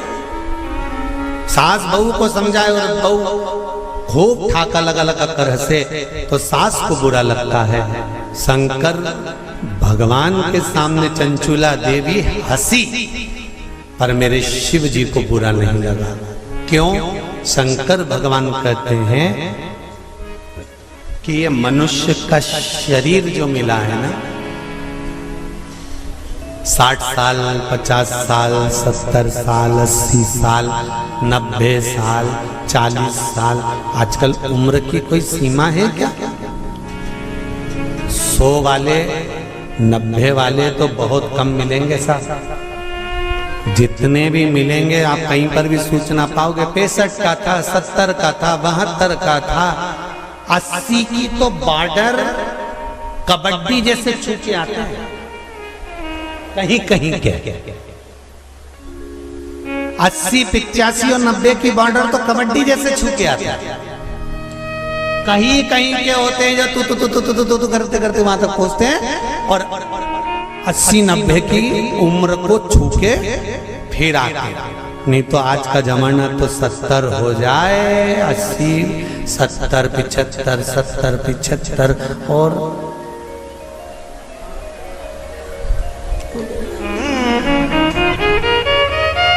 और बीच में कोरोना जैसा आ गया तो फिर तो 75 भी जाने लगे। 35, 40, 42, 45 और अभी भी देखो, आप देखिएगा जो कोरोना महामारी में जो बुढ़े बुढ़े लोग हैं ना, कई बुजुर्ग लोग आज भी सेफ हैं और उन्हीं के पड़ोस में रहने वाला कोई 33 साल का, कोई 40 साल का, कोई 45 साल का, कोई 50 साल का, उन्हीं के पड़ोस में रहने वाला। और कई कई बूढ़ी बूढ़ी माताएं तो आज भी कह देती हैं, भगवान हमको उठा देता, इनको बेचारे को बचा देता। भगवान भी मन में सोच रहे, डोकरी को कौन ले जाए? अरे भाई, हंसते हंसते मृत्यु भी उसकी आती है जो शंकर का उपासक होता है, भगवान का भजन करने वाला। हंसते हंसते मृत्यु भी उसी की आती है जो शिव का उपासक है। नहीं तो इंजेक्शन, बॉटल और शरीर सड़ रहा है, पड़ा है। बउओं ने 4 बार गोबर लीप के गीता जी सुना के नीचे सुला दिया, 3 बार गंगा जल भी पिला दिया, पर डोकरी फिर बोली चाय लिया, फिर तो पीते से उसका कर तो फिर उठ के बैठ।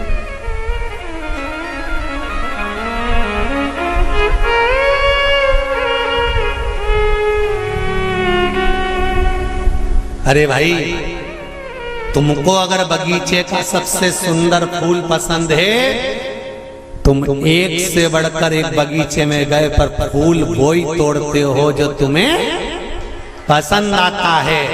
मेरा महादेव संसार में से उसी को उठाता है जो महादेव को पसंद आता है। ये शिव है जो महादेव को पसंद आता है, नहीं उठाएगा जब तक तुम चाहे गीता जी सुना दो, चाहे गंगा जल पिला दो, चाहे किसी महाराज से पूछ कर कितना भी दान करा दो। हमने काहे दान कर दी? पंडित जी को बुला के गाय भी दिलवा दी, एकादशी भी छोड़ दी, पर ये नहीं छूटी।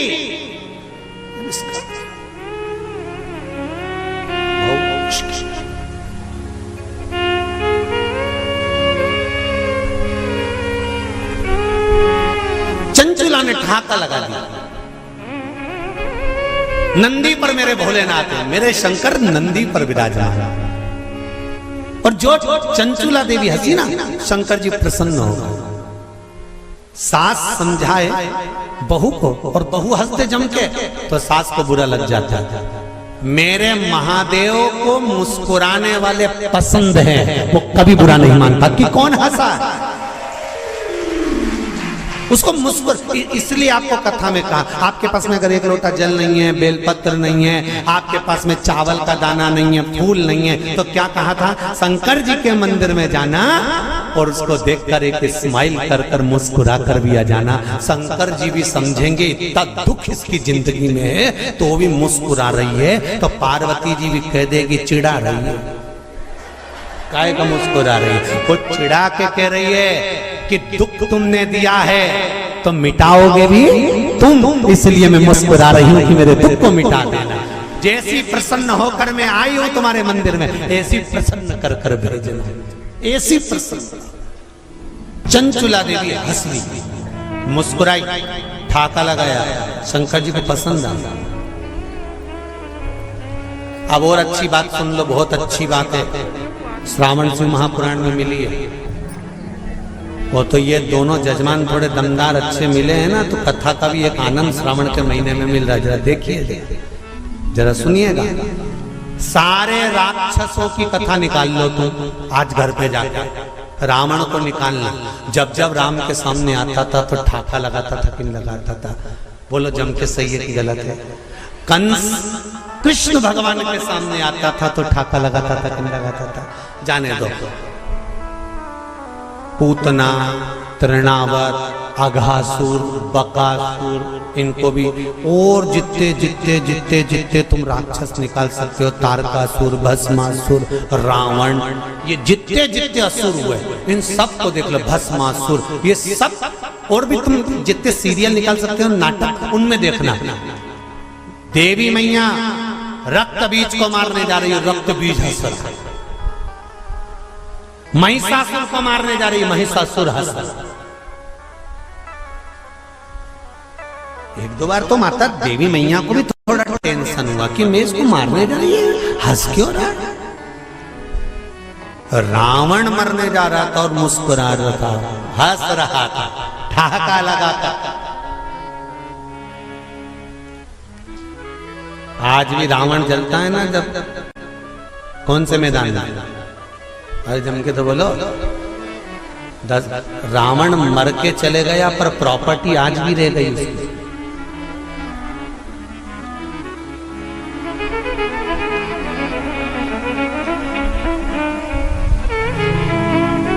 रावण चला गया था पर पूरे भारत में प्रॉपर्टी आज भी रावण के नाम से है। तुम्हारे जिस नगर से तुम आए हो वहां पे आज भी मैदान का नाम, जरा जम के बोलो, दशहरा मैदान। तुम्हारे यहाँ राम जी की प्रॉपर्टी, राम जी को सिद्ध करने में सालों लग गए थे, अयोध्या मेरी है। और रावण लंका में रहने के बाद भी भारत में के चले गए, यह दशहरा मैदान मेरा है। तुम्हारे नगर में कोई राम मैदान है? अरे बोलो तो जम के, कृष्ण मैदान है? नहीं, पर पूरे भारत की भूमि पर हर गांव नगर शहर में एक मैदान जरूर मिले, दशहरा मैदान। इसलिए तो रावण हंसता था, मुस्कुराता, प्रसन्न होता, आनंदित होता। तो किसी ने रावण से पूछा, क्यों रे तू तो निपट गया, फिर प्रॉपर्टी भारत में क्या कर रही थी? रावण जहां जले उसका नाम दशहरा मैदान। राम जी का आज तक कोई मैदान नहीं कि राम मैदान, दशहरा। रावण से पूछा गया कि ये तेरा मैदान आज तक क्यों है? रावण बोला, ये मेरे मुस्कुराने का कमाल है, कि मैं जो मुस्कुराता था ना उसमें मेरा भोलेनाथ कायल हो जाता था। बस इसीलिए कहते मुस्कुराने में सब कुछ छुपा हुआ, सब कुछ। अब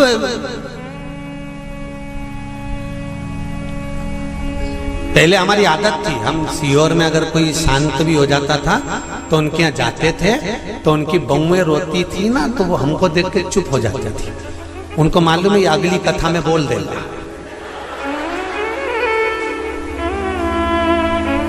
तो बहुएं चुप हो जाती थी हमको देख के।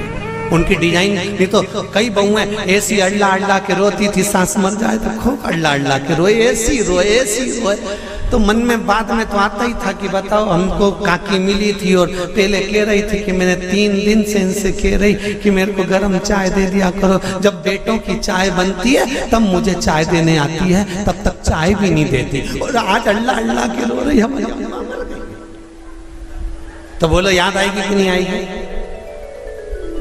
तो अब रोने से कौन सा फायदा है?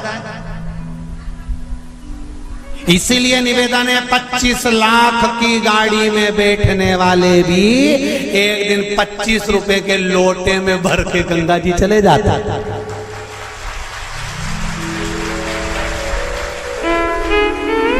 अकड़ में तो रहना नहीं।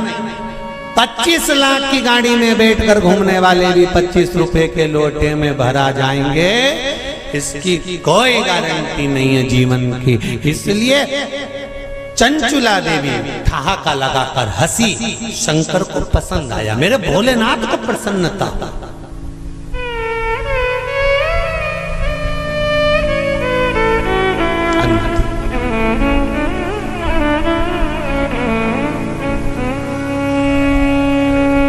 मृत्यु की घड़ी में मौत तुम्हारे सामने खड़ी है और तुम्हारे चेहरे पर स्माइल होगी ना, तो यमराज भी टेंशन में आ जाएगा कि ये हंस क्यों रही है।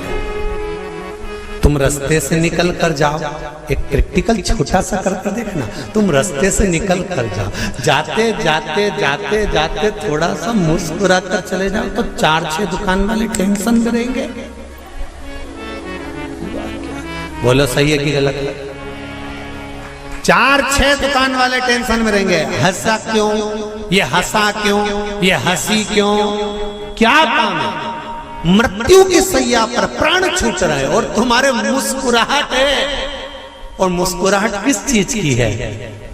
अंत समय प्रभु आना पड़ेगा, वचन दिया तो निभाना पड़ेगा।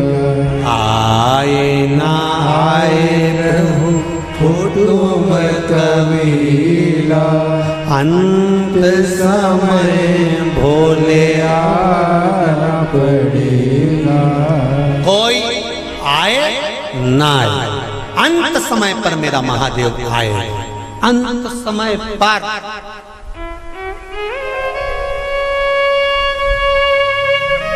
मृत्यु की घड़ी पर अगर मुस्कुरा भी रहे हो ना आखिरी में, तो यमराज को चिंता लग जाएगी।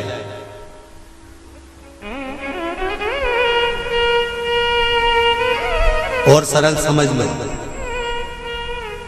लिफाफा देने स्टेज पे चढ़े दूल्हा दुल्हन को, और उन दोनों को देख के एकदम जम के हंसते, दोनों टेंशन में जाए।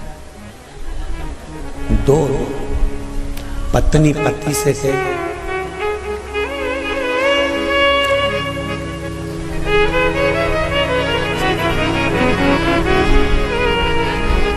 फिर पति भी कहेगा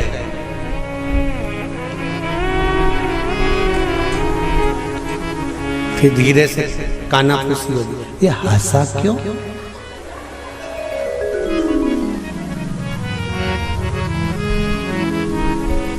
और फिर वो दूसरी बार आए और फिर जम के तो पूछोगे कि नहीं पूछोगे? इधर आ रहे हो बेरू, इधर इधर ये बता कि तू स्टेज पे आता है और बहुत तेज हंस के जाता है, बात और टेंशन दोनों को है, बात क्या?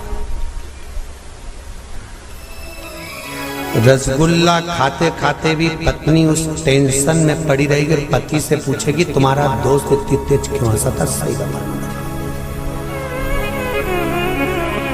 पति पत्नी को गुलाब जामुन वो हंसा क्यों, ठाका क्यों लगाया?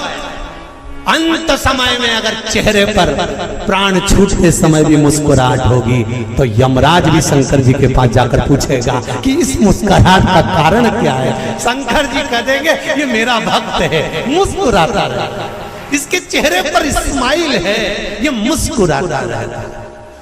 मृत्यु तो आना है, निश्चित है, पर मौत में भी जो प्रसन्न रह गए वो संत, वो साधु, वो सन्यासी, वो तपस्वी ही हो सकता है।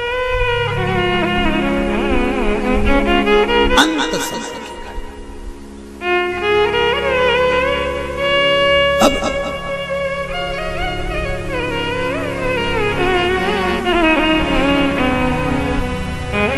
शिव जी को टेंशन नहीं हुआ, शंकर भगवान तो बड़े प्रसन्न हुए। शिव जी ने कहा सोचा मन में इतना अच्छी बात है, आज चंचुला मुस्कुराई है, ठाका लगाकर हंसी है। चंचुला से पूछा तो क्यों हंसी है, तेरे हंसने का कारण क्या है, मुस्कुराने का कारण क्या है?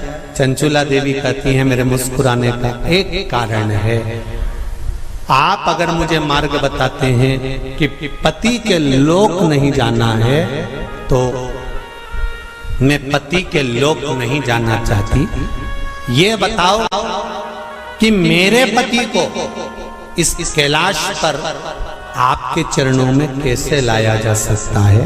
शंकर भगवान ने कहा मेरे पास लाने का सबसे सुंदर तरीका है भगवान की भक्ति में डूब जा, अर्थात जो तेरे हृदय में बैठा है, राम तुम्हारे हृदय में है तो राम की भक्ति करो, कृष्ण हृदय में बैठा है तो कृष्ण की भक्ति करो, माँ अंबिका तुम्हारे हृदय में बैठी है माता की भक्ति करो, और शंकर अगर तुम्हारे हृदय में बैठा है तो शिव की भक्ति करो। चंचुला देवी कहने लगी मैं कहाँ किसको ढूंढने जाऊंगी, वैकुंठ में भगवान विष्णु है, ब्रह्मलोक में ब्रह्मा है, इंद्रलोक में इंद्र है, पर पृथ्वी पर मृत्यु लोक में तो मेरा देवाधिदेव महादेव है, तो इसी से मेरा पाला है, तो इसी का नाम क्यों नहीं जपना?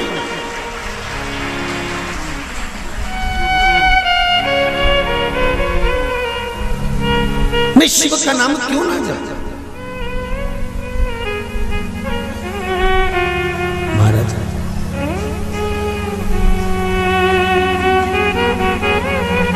मेरे भोले तेरा सहारा है, मेरी नैया का तू किनारा है।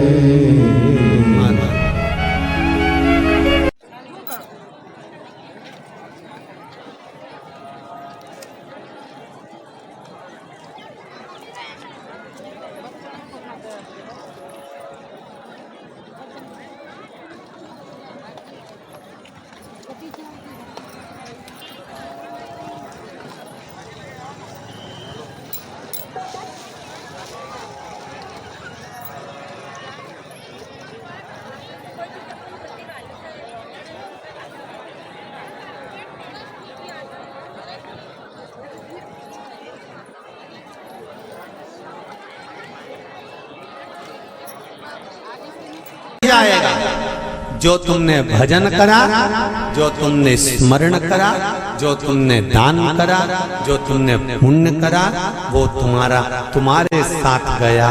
दुनिया याद रखे चाहे ना रखे, मेरा देव अधिदेव महादेव जरूर याद रखेगा कि तूने कीर्तन किया है, तूने मंत्र जाप किया, तूने स्मरण याद। चंचुला कह रही है भोले बाबा शंभुनाथ हे त्रिकालदर्शी है, कैलाशी है, अविनाशी आप हो। मेरे पति के धाम में अब मुझे नहीं जाना, मुझे पति लोक में नहीं जाना, क्योंकि मेरा पति तो प्रेत योनि में पड़ा हुआ है। उस योनि से मुझे मुक्त करा कर लाना।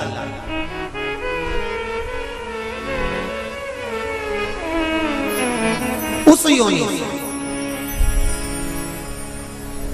श्रावण के महीने की पंचमी, कौन सी तिथि? पंचमी, चाहे वो शुक्ल पक्ष की हो चाहे वो कृष्ण पक्ष की।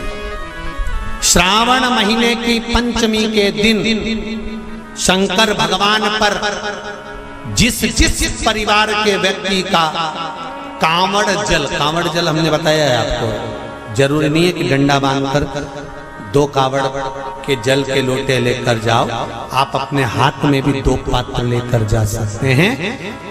पंचमी तिथि के दिन हाथ में 2 लोटे जल के, 2 कलश जल के जब हम शंकर भगवान को चढ़ाते हैं तो ऊपर जो कमंडल होता है शिव जी के ऊपर जलधारी होती है, जिसमें जया, विषहरा, शामली, बारी, दौतली और देव, शंकर भगवान की 5 बेटियां जिसमें विराजमान होती हैं। जब हम जल समर्पित करते हैं, हमारे पीढ़ी में, परिवार में अगर कोई अधोगति में मर गया होता है, कुंवारी अवस्था में चले गया होता है, गर्भ में मर गया होता है, गर्भ के बाहर निकलकर भी अगर कुंवारी अवस्था में चले गया होता है, तो श्रावण महीने की दोनों पंचमी पर परिवार का अगर कोई एक व्यक्ति भी जल चढ़ा देता है शंकर भगवान पर, तो सर्प की योनि में नहीं पड़ता, जीव मुक्त हो जाता, प्रेत योनि में सर्प की योनि से मुक्त हो जाता।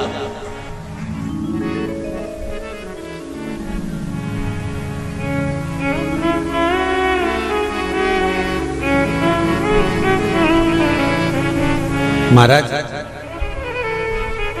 हमारे यहाँ सांपों की पूजन कौन से दिन होती है, कौन सी तिथि में करते हैं? जम के बोलो जरा। नाग पंचमी। नाग पंचमी का मतलब क्या है? सांपों की पूजन करो। नाग पंचमी का मतलब होता है शंकर जी के मंदिर में जाकर 1 लोटा जल समर्पित कर दो। उसका कारण क्या है कि हमारे परिवार में, हमारे कुटुंब में कोई 7 कुटुंब में, परिवार में कोई 7 पीढ़ी के अंतर्गत भी अगर कोई जीव तड़प रहा होता है, पड़ा हुआ होता है, उसकी मुक्ति नहीं होती है, तो पंचमी का चढ़ा हुआ जल उस जीव को प्राप्त हो जाता है और वो जीव तर जाता है, उसका फिर जन्म नहीं होता, वो तर, इसको मुक्तता का,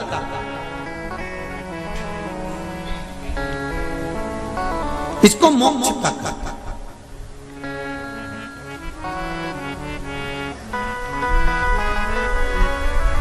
ये मुक्ति, ये मोक्ष, इसी को कहेंगे कि ये मुक्तता है।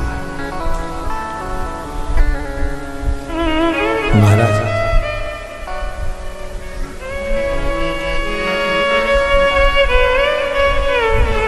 चढ़ाते हो आप लोग पंचमी के दिन, चाहे नाग पंचमी हो, चाहे श्रावण महीने की शुक्ल पक्ष की, चाहे कृष्ण पक्ष की पंचमी हो,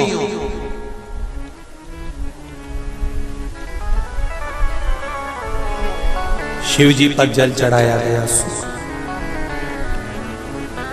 और समझ लो अच्छे से, श्रावण महीने की पंचमी के दिन देवाधिदेव महादेव पर चढ़ाई गई शमी पत्र,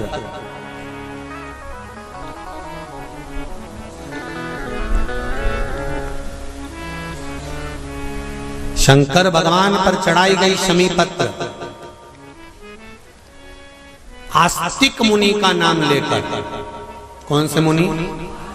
आस्तिक मुनि का नाम लेकर शमी पत्र को वापस उठाकर उसको अपने दरवाजे की चौखट पर कहीं पर भी या द्वार पर कहीं पर भी एक ओर रख देने पर घर के अंदर, बगीचे के अंदर सर्प प्रवेश नहीं करता।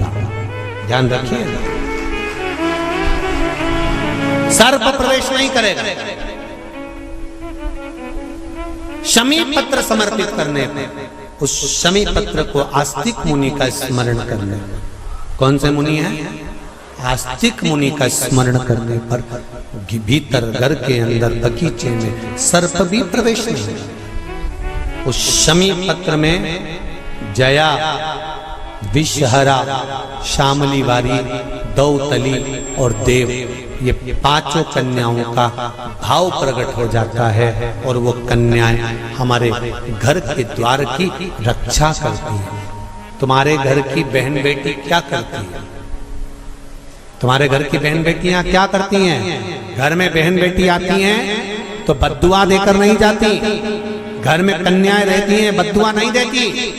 घर की बेटियां जब दरवाजा छोड़कर शादी कर वाले दिन, विदाई के दिन अगर जाती भी हैं तो बेटियां हाथ में धान भरकर फेंक कर जाती हैं कि मेरा मायका खूब फले फूले आगे बढ़े। छापे लगाकर चली जाती हैं कि हमने हमारी जीवन की सारी दौलत, जीवन का सारा सुख अपने मायके में दे दिया है। वो बेटियां तो जया, विषहरा, शामली बारी, दौतली, देव, ये उस घर में निवास करती हैं जिससे ये घर में हम रक्षा कर सकते, रक्षा कर सकते। श्रावण शिव महापुराण की कथा में, कल की कथा में एक वर्णन आएगा, उसको ध्यान से सुनिए।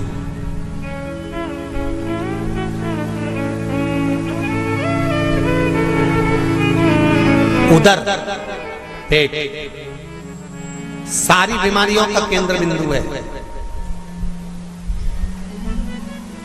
सारी बीमारियों का केंद्र बिंदु हमारा उदर।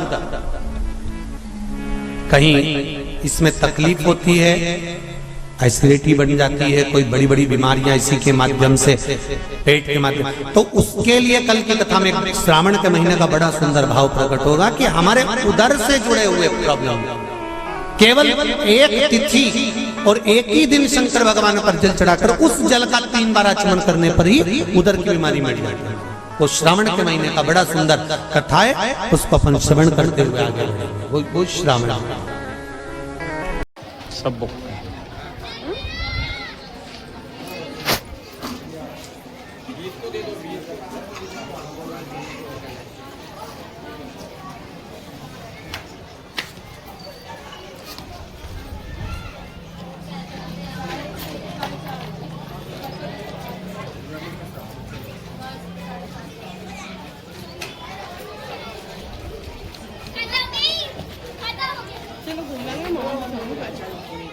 Tira para aí, tchau.